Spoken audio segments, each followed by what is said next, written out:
Hello everyone, আসসালামু আলাইকুম। কেমন আছেন সবাই?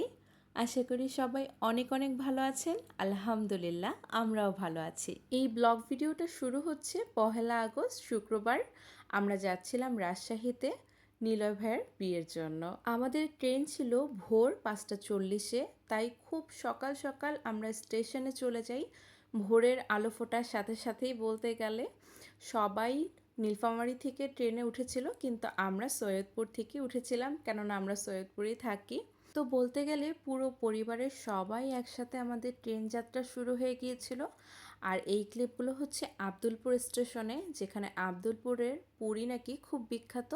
তো ফায়াজের পাপ্পাও আমাদের জন্য পুরি নিতে চলে গিয়েছিল। আমি আর ফায়াজ সিটে বসেছিলাম। যাওয়ার পথের জার্নিটা খুবই কষ্টকর ছিল, কেননা খুব গরম ছিল আর আমাদের সিটটাও ছিল একদম শেষের দিকে। খুব বেশি কষ্ট হয়েছে আমাদের। তারপর একটা রিফ্রেশিংয়ের জন্য আম্মু ডাব খাওয়ালো।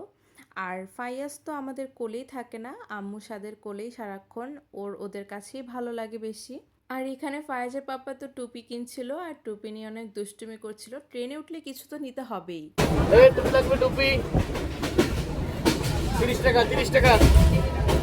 আমার ফায়াজের তো ওর মামাকে পেলে আর কিচ্ছু লাগবে না, মাকেও ভুলে যায়। মামা পেলেই ওর মনটা একদম শান্তি, ওর সাথেই খেলবে। অবশেষে দেখতে দেখতে 5-5.5 ঘন্টার জার্নি আমরা শেষ করে রাজশাহীতে চলে আসলাম। এই তো রাজশাহী স্টেশনটা বিশাল বড় স্টেশন এবং বেশ সুন্দর পরিচ্ছন্ন বলা যায়। আমি জীবনের প্রথম রাজশাহীতে এলাম, শুধু আমি না, আম্মু, ফায়াজে পাপ্পা সবাই আমরা প্রথমবার রাজশাহী শহরটায় এলাম, তাও নিলয় ভাইয়ের বিয়ে উপলক্ষে। রাজশাহী শহরের প্রশংসা তো অনেক শুনেছি, অনেক সুন্দর এবং পরিচ্ছন্ন একটা শহর। খুব ভালো লেগেছে অবশ্য।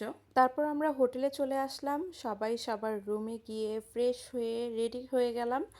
নীলার ভাইয়ের বিয়েতে যেতে হবে তো না। এখানে আমি শাড়ি পরে সাজুগুজু করে একদম বসেছিলাম। নিজেকে দেখতে নিজেরই ভালো লাগে যখন আমি শাড়ি পরি। তারপর ফায়াজে পাপাকেও বললাম চলো আমরা একসাথে কিছু ছবি তুলি। সবাই আসলে রেডি হয়ে প্রথমে যে যার মতো কিছু ছবি পিকচার নিয়ে নিচ্ছিল। আমিও কি এই সুযোগটা মিস করতে পারি? ফায়াজের পাপ্পার সাথে বেশ কিছু ছবি তুলে নিলাম। আমাদের দুজনকে কেমন লাগছে অবশ্যই জানাবেন। মনে হচ্ছে আমরা দুজনে ব্ল্যাক পরেছি, কিন্তু আসলে কিন্তু না। তারপর ডাক চলে আসলো আর আমরা সবাই বেরিয়ে পড়লাম, যে যার রুম থেকে রওনা দিয়ে দিলাম। আমাদের হোটেলের বেশ কাছেই একটা রেস্টুরেন্টে বিয়ের অ্যারেঞ্জমেন্টটা করা হয়েছিল। তো আমরা সবাই বের হয়ে গেলাম সেখানে যাওয়ার জন্য। হোটেল থেকে নিচে নেমে সবাই প্রথমে কুশল বিনিময় করলাম। সবাই অনেক সুন্দর করে রেডি হয়েছিল, সাজুগুজু করেছিল, ভাবিকে অনেক সুন্দর লাগছিল মাশাআল্লাহ। আমার বোনেরা অনেকে শাড়ি পরেছে মাশাআল্লাহ, সবাইকে অনেক সুন্দর লাগছিল। আর বড়রা এখানে ডিসকাস করছিল। আসলে একটা বিয়ের প্রোগ্রামে যাওয়ার আগে অনেক কিছুই আলোচনা থাকে, তো বড়রা এখানে আলোচনা করছিল আর আমরাও এই তো হাঁটা শুরু করে দিলাম। সামনে একটা মসজিদ ছিল, বেশ সুন্দর লাগছিল। আর মাশাআল্লাহ আমার বৌমনিকে তো অনেক কিউট লাগছে, তাই না বলেন? No comment. No comment. খিদা লাগছে, খুব প্রচুর খিদা লাগছে, আমি হাংরি। আমার এই মুহূর্তে বিরিয়ানি দরকার, কালাভুনা। আর তুজো ভাইয়ের নাকি প্রচণ্ড ক্ষুধা লেগেছিল, ও সহ্যই হচ্ছিল না। এদিকে খালামণি, পুতুল আপু, আলিশা সবাইকে মাশাআল্লাহ এত সুন্দর লাগছিল। তারপর সবাই মিলে আমরা হোটেলে উঠলাম। হোটেলে সিঁড়ি দিয়ে উঠছিলাম আর দেখছি এই কপতি কি সুন্দর হাত ধরে উপরে যাচ্ছে, দেখতে অবশ্যই ভালোই লাগছে মাশাআল্লাহ মাশাআল্লাহ।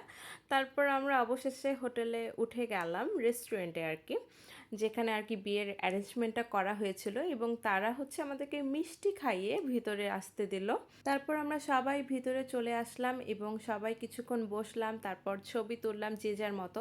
এখানে আমরা অনেক ফ্যামিলি ফটো তুলেছি, কাজিনরা একসাথে, মামারা একসাথে। তারপর খেয়াল করে দেখলাম তারা বরকে আটকে দিয়েছে, মানে তারা গেট ধরবে। গেট ধরার মধ্যে তো একটা অন্যরকম মজা আছে।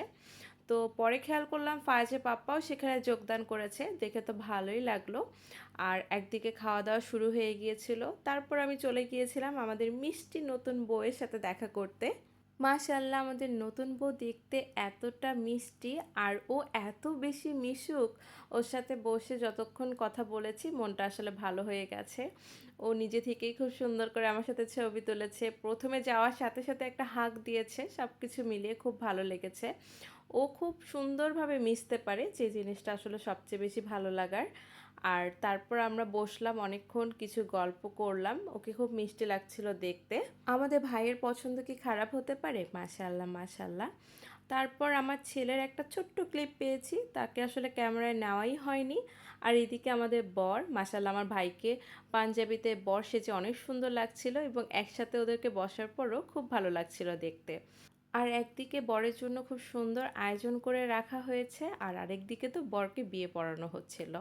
মাশাআল্লাহ সব কিছু মিলিয়ে খুব সুন্দর একটা দিন গেল। আমার ভাই ভাবির জন্য অনেক অনেক দোয়া ও ভালোবাসা রইল। ইনশাআল্লাহ তারা সুখী হবেন তাদের জীবনে। আজকে এই পর্যন্তই। ভালো থাকবেন সবাই। আল্লাহ হাফিজ।